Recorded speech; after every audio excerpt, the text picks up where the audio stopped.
যেগুলো থেকে আমরা মেন পার্টগুলো বুঝতে পারবো। তো যাই হোক, আমি কথা না বাড়িয়ে আমি আজকের ক্লাসে চলে যাই। আজকের ক্লাসের আমি স্ক্রিনটা শেয়ার করি তোমাদের সাথে।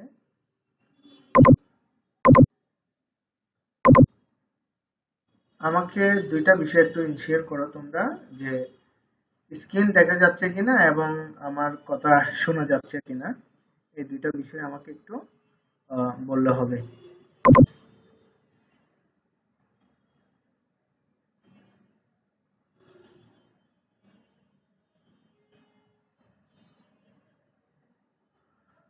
আচ্ছা, যাই হোক, আমরা আমাদের মূল যে ক্লাসটা করানোর কথা সেখানে চলে যাই। আমি এখানে কিছু একটা ইমেজ যেহেতু আমাদের প্রয়োজন হবে, আমি একটা ইমেজের জন্য মানে একটা টিয়া পাখির চার্জ দিলাম অনলাইনে।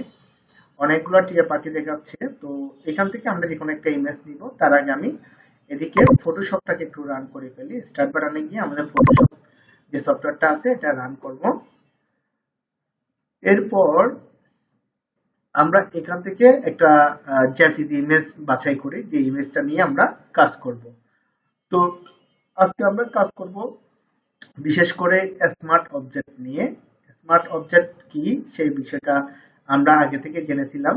আমরা আগে এই যে বিভিন্ন সময় আমাদের যে ডিজাইনগুলো করেছিলাম, সেই ডিজাইনগুলোকে আমরা সুন্দর একটা লুক দেওয়ার জন্য, যেটাকে বলা হয় মক আপ করছিলাম। মক আপ করার সময় আমরা কিন্তু স্মার্ট অবজেক্ট পেয়েছিলাম। তো স্মার্ট অবজেক্টটা কি এবং এটা কিভাবে করে, কিভাবে কাজ করে, এই বিষয়গুলো কিন্তু আমাদের তেমন কোনো ধারণা নাই। সেজন্য আমি আজকে ওই বিষয়টা একটু বোঝানোর ট্রাই করব। স্মার্ট অবজেক্ট অবজেক্ট কি, কখন আমরা স্মার্ট অবজেক্ট করতে হয় ফটোশপের মধ্যে, এই বিষয়গুলো নিয়ে আমি বিস্তারিত আলোচনা করব। আচ্ছা, তো যাই হোক, আমি এখান থেকে একটা যে কোনো একটা ইমেজ নিলে হয়। আমি যেহেতু কাজ করব, একটু সুন্দর থেকে একটা ইমেজ চাচ্ছিলাম আর কি। এখান থেকে উম, একটা প্লেন ইমেজ দেখি।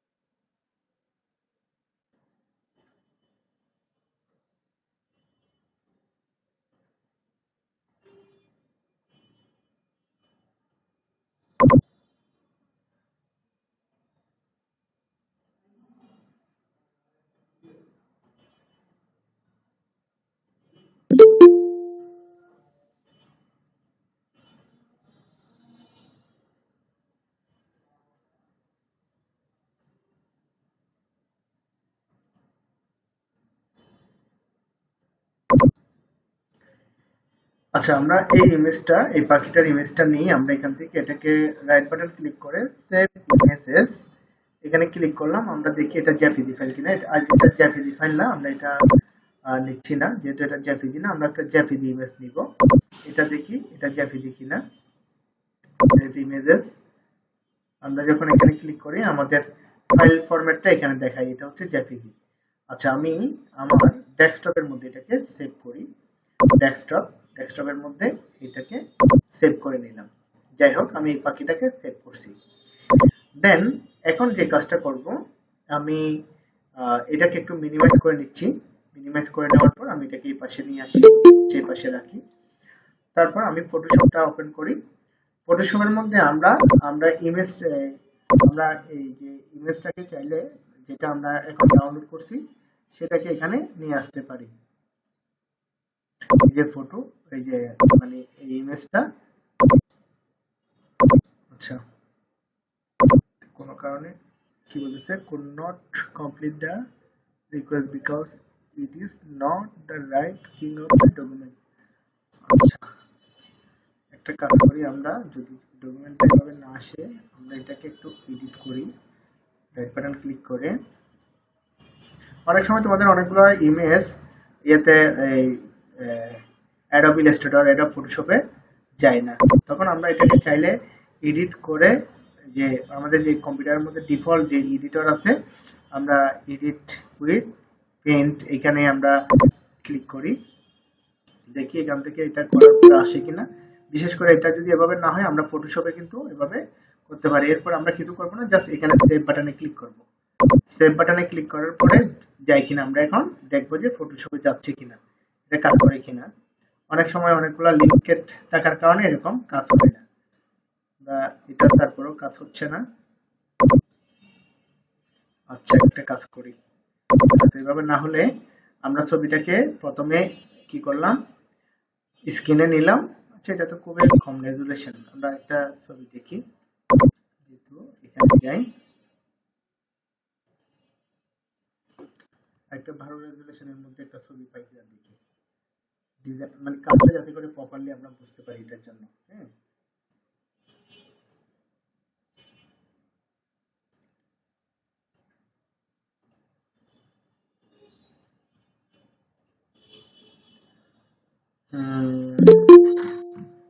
দেখা যাক। আচ্ছা, আমরা এই ইমেজটা নিই, দেখি এই ইমেজটা কপি পেস্ট করে হলো আমরা পেস্ট করতে পারি কিনা। এখানে control N,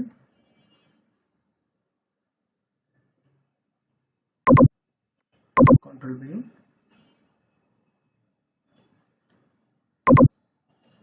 right button click করে এটাকে সেভ ইমেজেস, দেখি ওকে, ডেস্কটপ ওকে করলাম।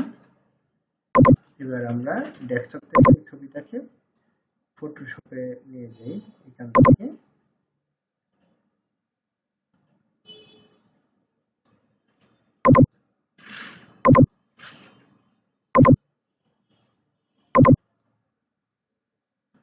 ওকে, এই ছবিটা এখানে চলে আসলো। আচ্ছা, আমরা এখন এখানে একটা বিষয় বুঝাই, ফটোশপের মধ্যে আমি একটা ব্যাকগ্রাউন্ড নিচ্ছি, সাদা ব্যাকগ্রাউন্ড এটা, তারপর হচ্ছে ইমেজটা নিচ্ছি। এখন দুইটাকে আলাদা আলাদা ভাবে দেখা যাচ্ছে। এটা কোন প্লেটে দেখা যাচ্ছে, লেয়ারের মধ্যে দেখা যাচ্ছে। লেয়ার ওয়ান এর মধ্যে আমি যদি এখানে এটাকে একটু মাঝে নিয়ে যাই, মাঝে নিয়ে গেলাম, এরপরে এন্টার দিলাম। এন্টার দেওয়ার কারণটা হচ্ছে ক্রস চিহ্নটা চলে যাওয়ার জন্য আমি এন্টার দিলাম। এরপরে আমি যখন এখানে আইটা অফ করব, তাহলে এই ছবিটা চলে যাবে, ব্যাকগ্রাউন্ডটা দেখা যাবে, কারণ আমরা ব্যাকগ্রাউন্ডের উপর এই ছবিটাকে রাখছি। আচ্ছা, আমি ডাইরেক্টলি যে কাজটা করাতে চাচ্ছি, আমি এখান থেকে মূল ফাইলটাকে ক্লোজ করে দিই, ক্লোজ, ডান প্লেস, ওকে। এবার আমরা ছবিটা নিই, বেসিক্যালি আমরা যেভাবে কাজটা করতে হয় বা করি সেই জিনিসটা আমি দেখানোর ট্রাই করতেছি। এভাবে নিয়ে আমরা একটা ইমেজকে এখানে ছেড়ে দিই। এখন কি দেখা গেল, একটু আগে আমি কন্ট্রোল এন দিয়ে একটা ব্যাকগ্রাউন্ড নেওয়ার কারণে পিছনে একটা সাদা ব্যাকগ্রাউন্ড দেখা গেছে, আর এখন কোনো কিছু দেখা যাচ্ছে না, শুধু ওই ইমেজটাকে ব্যাকগ্রাউন্ড হিসেবে নিয়ে নিচ্ছে, যে এখানে আছে। প্রথমত হচ্ছে আমি এই ব্যাকগ্রাউন্ডের থাক, আমি এখান থেকে এটাকে একটু জুম করছি। কিভাবে জুম করছি, আমি কন্ট্রোল এবং স্পেস বারটাকে চাপ দিছি, প্লাস হয়েছে। যখন অল্টার ধরে মানে কন্ট্রোল অল্টার স্পেস বার চাপ দিব, তখন এটা মাইনাস হবে। শুধুমাত্র অল্টারটা ছেড়ে দিলে প্লাস হবে। ফটোশপের একটা সুবিধা হচ্ছে আমরা প্রত্যেকটা কাজের জন্য আলাদা আলাদা লেয়ার করতে পারি। যখন আমরা আলাদা আলাদা লেয়ার করে ফেলবো, যে কোনো একটা প্রবলেম হয়েছে ওই লেয়ারে গিয়ে কাজটা করে দিলে হয়ে যায়। যাই হোক, এখানে আমরা এই ইমেজটা প্রথমে কাট মানে এখান থেকে এটাকে পেন টুল দিয়ে কেটে নিতে পারি, আমরা পেন টুল দিয়ে আলাদা করতে পারি কোনটাকে, টিয়া পাখিটাকে। আবার আমরা এখান থেকে এই যে মিউজিক ওয়ান টুল থাকবে, হ্যাঁ, এটা দিয়েও কিন্তু আমরা করতে পারি। হ্যাঁ, কুইক সিলেকশন টুল দিয়েও করতে পারি, আমরা পেন টুল দিয়েও করতে পারি। পেন টুলের ব্যবহার কিন্তু আমরা আগে থেকে জানি, আমাদের যেটা সহজ মনে হবে আমি সেটা দিয়ে প্রথমে কাজ করব। আমি এখানে মিউজিক ওয়ান টুল দিয়ে আমি এখানে এই যে এইভাবে ক্লিক করতেছি, থিয়েটার পাশাপাশি পাশাপাশি করে আমি আস্তে আস্তে নিয়ে যাচ্ছি, একটু নিয়ে গেলাম এদিকে, তারপর পায়ের এদিকে নিয়ে যাচ্ছি। একটু খেয়াল করি, আমরা এখানে একটু জুম করি আমি সেটা বোঝা যাওয়ার জন্য। আমার পা থেকে এই যে বাড়তি অংশ চলে আসছে, হ্যাঁ, আমি এখান থেকে ম্যাজিক ওয়ান টুলটা নেওয়ার পরে যখন এইভাবে করে দিচ্ছি চলে আসছে।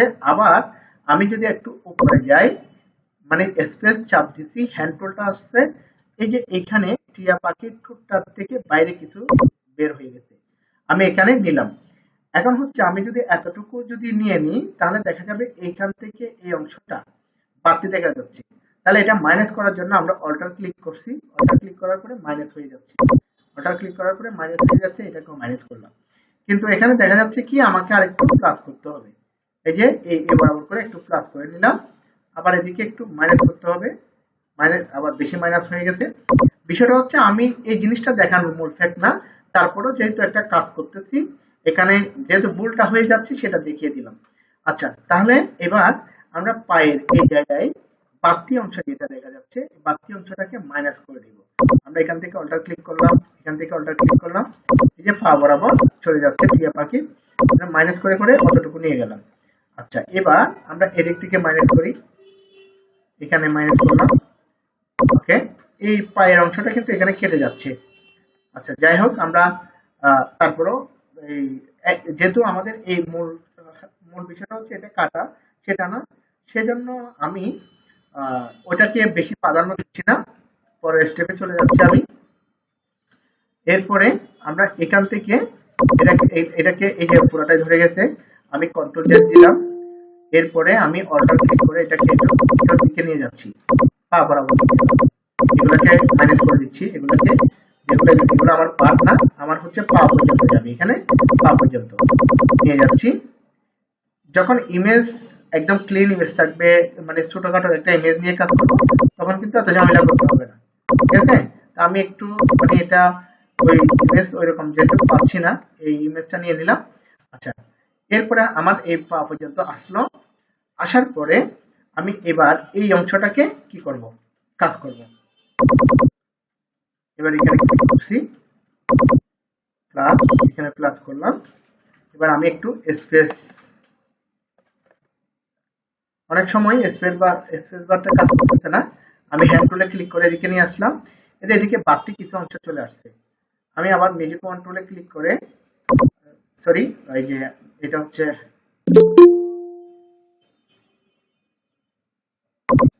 আবার আমি এখান থেকে উপরের দিকে কিছুটা নিয়ে যাচ্ছি, নিয়ে যাওয়ার পর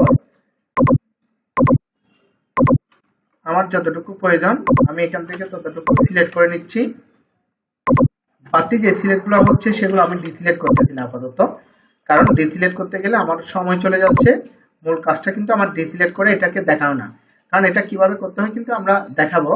হ্যাঁ, তারপরও এখানে তো আমরা অন্য একটা স্মার্ট অবজেক্টের কাজ করতে আসছি, তো সেজন্য বাকি বিষয়গুলো নিয়ে যদি কথা বলতে যাই তাহলে ক্লাসটা অনেক লম্বা হয়ে যাবে, সেজন্য আমি এটাকে এতটুকুতে নিয়ে নিলাম। ওকে,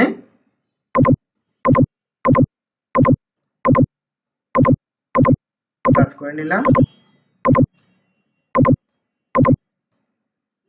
আচ্ছা, এবার আমি এটাকে একটু জুম আউট করি, দেখি বাড়তি কোন দিকে গেছে। এখানে বাড়তি কিছু জায়গা চলে আসছে,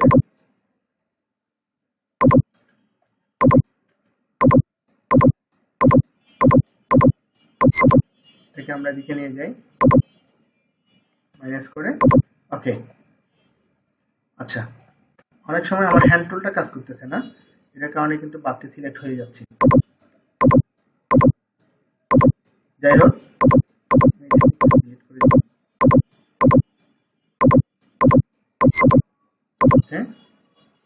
আচ্ছা, এতটুকু থাক।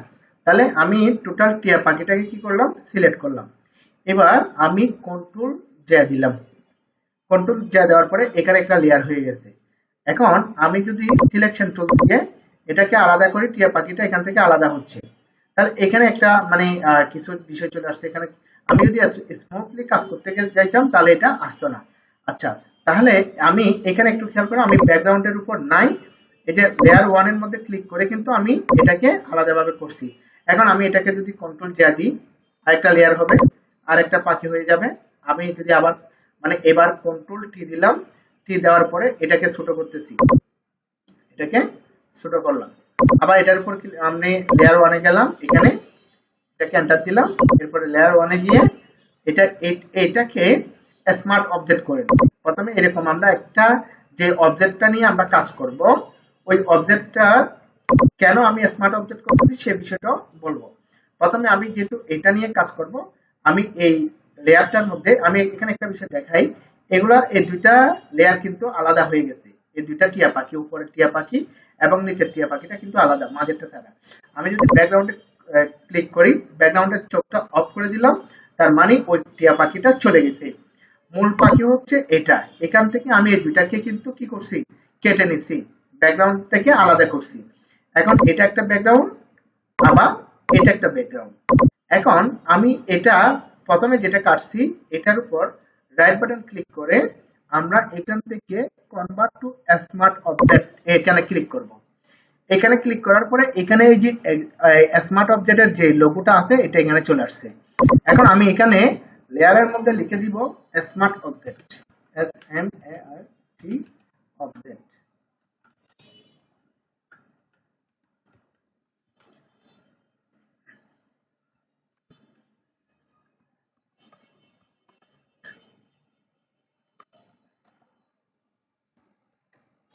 স্মার্ট অবজেক্ট এটা লিখে দিলাম। আচ্ছা, তারপর এটা হচ্ছে লেয়ার 1। হ্যাঁ, এটাকে আমি জেপিজি লিখে দিই। হ্যাঁ, জেপিজি লিখে দিই, রিনেম করার জন্য লেয়ারের উপর ডাবল ক্লিক করব। তারপর হচ্ছে আমি এখানে লিখে দিলাম জেপিজি। এটা হচ্ছে মানে জেপিজি ইমেজ, হ্যাঁ, রাস্টার ইমেজ। এখন এই দুটা পার্থক্য কি হচ্ছে আমি একটু দেখাই। এই যে এটা আমি ইমেজটা করার পরে আমার ক্লায়েন্ট আমাকে বলতেছে যে এটাকে একটু মানে ছোট করো, ছোট করলাম, বলতেছে আরো ছোট করো, আরো ছোট করলাম। এবার বলতেছে না আরেকটু বড় করো, আরেকটু বড় করলাম। আবার বললো আরেকটু বড় করো, আরেকটু বড় করলাম। বড় করার পরে আবার বলতেছে আবার একটু ছোট করো, আর আবার ছোট করলাম, বড় আরো ছোট করো, আরো ছোট করলাম। এভাবে করতে করতে আমাকে বেশ কয়েকবার এটা কি করতে কাজ করাইছে। এখন এই ছবিটা কিন্তু যখন আমি জুম দিব, ওই ছবিগুলা এটা ফেটে ফেটে যাচ্ছে। এই ছবিটা এটা অনেকটা ফেটে ফেটে যাচ্ছে। যখন আমি যে রাস্টার করে রাখছি এটা কিন্তু ফাটতেছে না, এটা ফাটতেছে না, এটা স্মার্ট অবজেক্ট করা আছে। এটা মানে মূল বিষয়টা এখানে বোঝানোর মূল বিষয়টা হচ্ছে আমরা যখন কোনো একটা ইমেজ নিয়ে যখন কাজ করব, ওই ইমেজটাকে আমরা চেষ্টা করব স্মার্ট অবজেক্ট করে রাখার জন্য। স্মার্ট অবজেক্ট করে রাখলে ওটাকে আমরা যদি বারবার কি করি, বড় ছোট যে কোনো কিছু করি, তাহলে ওটার রেজুলেশন নষ্ট হয়ে যায়। এই ছবিটা এখন বুঝতেছে যে তাকে ছোট করা হয়েছে, আবার যখন বড় করা হয়েছে তার মানে আস্তে আস্তে আস্তে আস্তে তার রেজুলেশনটা কমে যাচ্ছে। তো সেজন্য আমরা প্রথমে যে কাজটা করব, যে ইমেজটাকে নিয়ে কাজ করব, ওই ইমেজটাকে আমরা স্মার্ট অবজেক্ট করে রাখবো। এই যে এটা আমরা এখানে কি করছি, এটাকে স্মার্ট অবজেক্ট করে রাখছি। এখন আমি এটাকে যতই বড় ছোট করি না কেন, এটা কিন্তু কি হবে না, কোনো ধরনের পরিবর্তন হবে না। কারণ কি, আমি যদি স্মার্ট অবজেক্টের এই যে এই লোগোটার মধ্যে ক্লিক করি, এটা কিন্তু তার নিজস্ব গতিতে, আমি আবার দেখাচ্ছি, ক্লিক করলাম, তার নিজস্ব গতিতে সে একটা পেপারের মধ্যে আলাদাভাবে তাকে বাইন্ডিংস করে রাখছে। তো এটার কারণে কিন্তু ওই স্মার্ট অবজেক্টের কোনো পরিবর্তন হয় না। আমরা কিন্তু স্মার্ট অবজেক্ট দেখছিলাম কোথায়, যখন আমরা এই কোনো একটা মক আপ করছিলাম, তখন কিন্তু স্মার্ট অবজেক্ট সম্পর্কে আমাদের আইডিয়া হয়েছিল। তো যাই হোক, মানে আমরা এখানে এই স্মার্ট অবজেক্ট করাটা শিখছি, লেয়ার কিভাবে করতে হয় সেটা শিখছি। আমি এবার এখান থেকে আমার লেয়ারটাকে ডিলিট করে দিব। প্রথমে 1 নাম্বার লেয়ারটা ডিলিট করে দিচ্ছি। এই কাজগুলো করে করে দেখতে হবে।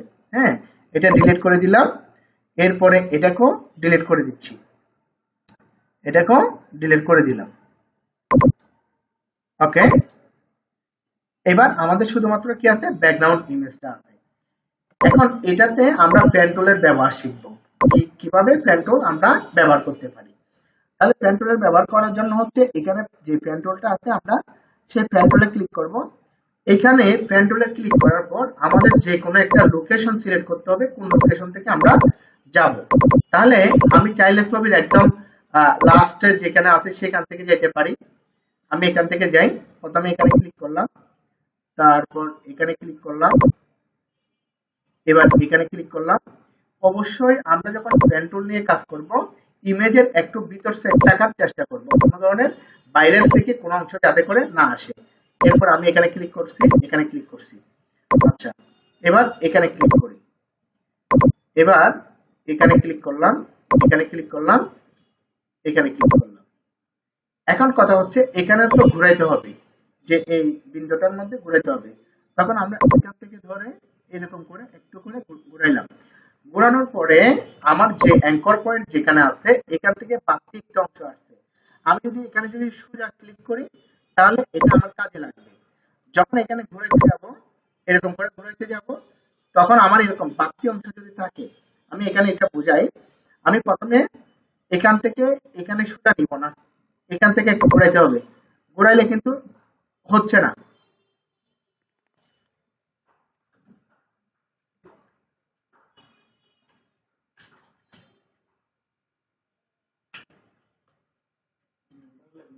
হুম, ল্যাপটপে দিতে হবে, না ওয়াইফাইতে দিলে হবে।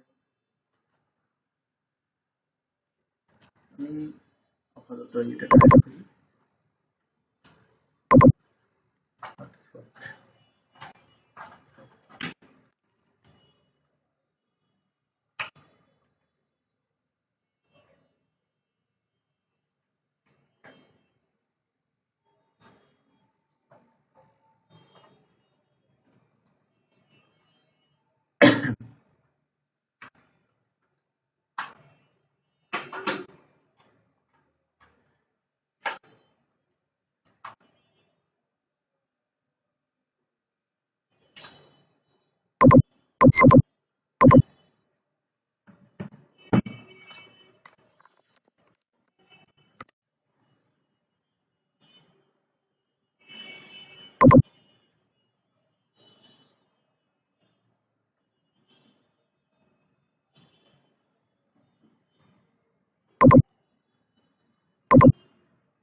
আচ্ছা, আমার ইন্টারনেট একটু প্রবলেম করছিল।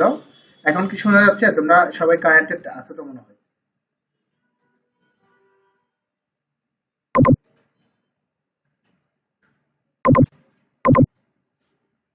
ওকে।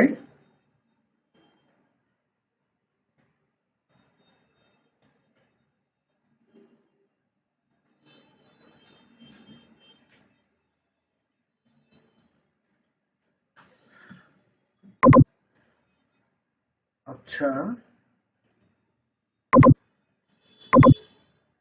আচ্ছা, দেখা যাচ্ছে মনে হয় আমরা এই জায়গায় ছিলাম না?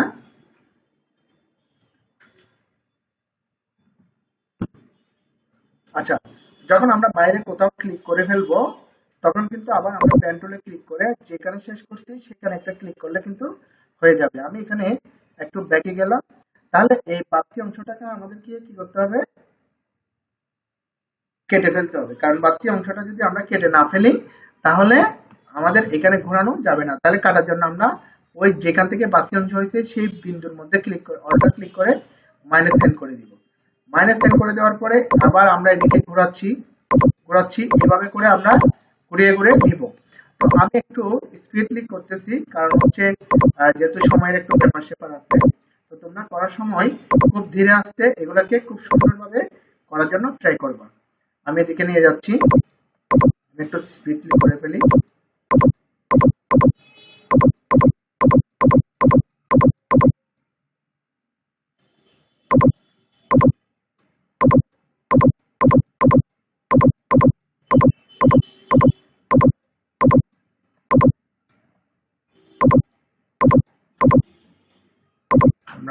লম্বা করে দিই, যেখানে একটু ভালো করে দেওয়া সেখানে ধরবো।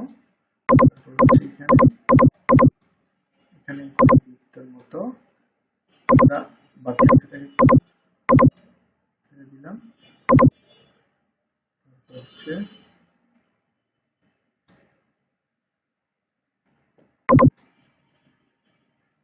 আবার এখানে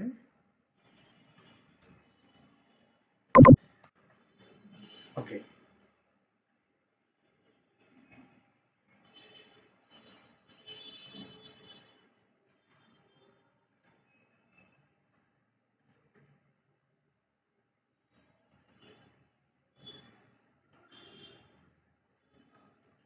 তারপর আমি ব্রাশ পেন্টুলে করে এদিকে নিয়ে যাই।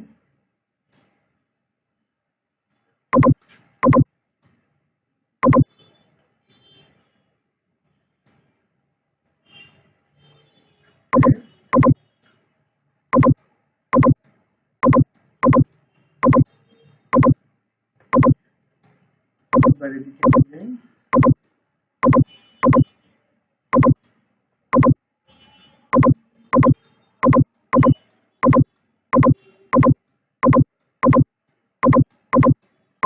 তোমরা এভাবে সিলেকশন করার সময় খুব ধীরে আসতে এবং প্রত্যেকটা পয়েন্টে দেখে দেখে করতে হবে। আমি কিন্তু যে ক্লাস ডিউরেশনটা বেশি লম্বা হয়ে যাবে বিধায় করে নিয়ে যাচ্ছি।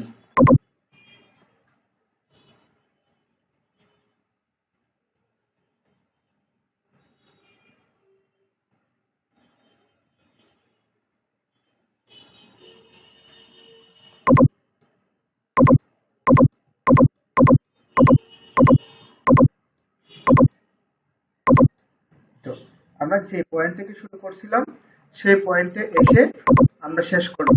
শেষ করার পর আমরা রাইট বাটন ক্লিক করে হ্যাঁ মেক,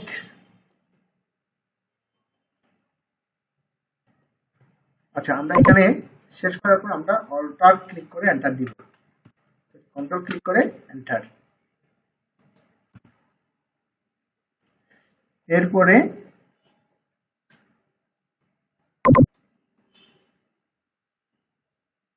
আমরা মেক সিলেকশন, এখানে যদি এটাকে কোনো একটা ব্যাকগ্রাউন্ডে বসাই তাহলে এখানে আমরা ফেদার 5 দিতে পারি অথবা 1 টুল এরকম কিছু একটা দিতে পারি।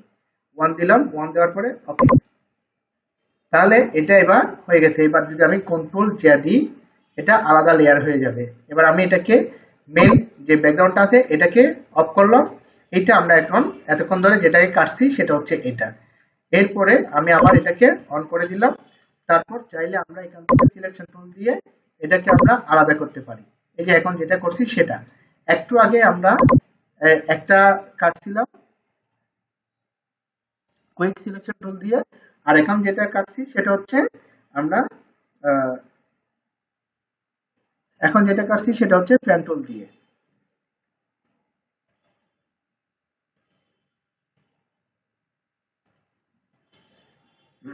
তো দুইটার মধ্যে আমরা কিছু কিছু পার্থক্য পাচ্ছি। এটা হচ্ছে আমরা স্মুথলি কাটতে পারছি, আর ওইটা হচ্ছে আমরা আলাদা আলাদা ভাবে মানে কিছু জিনিস আমাদের থেকে গেছে।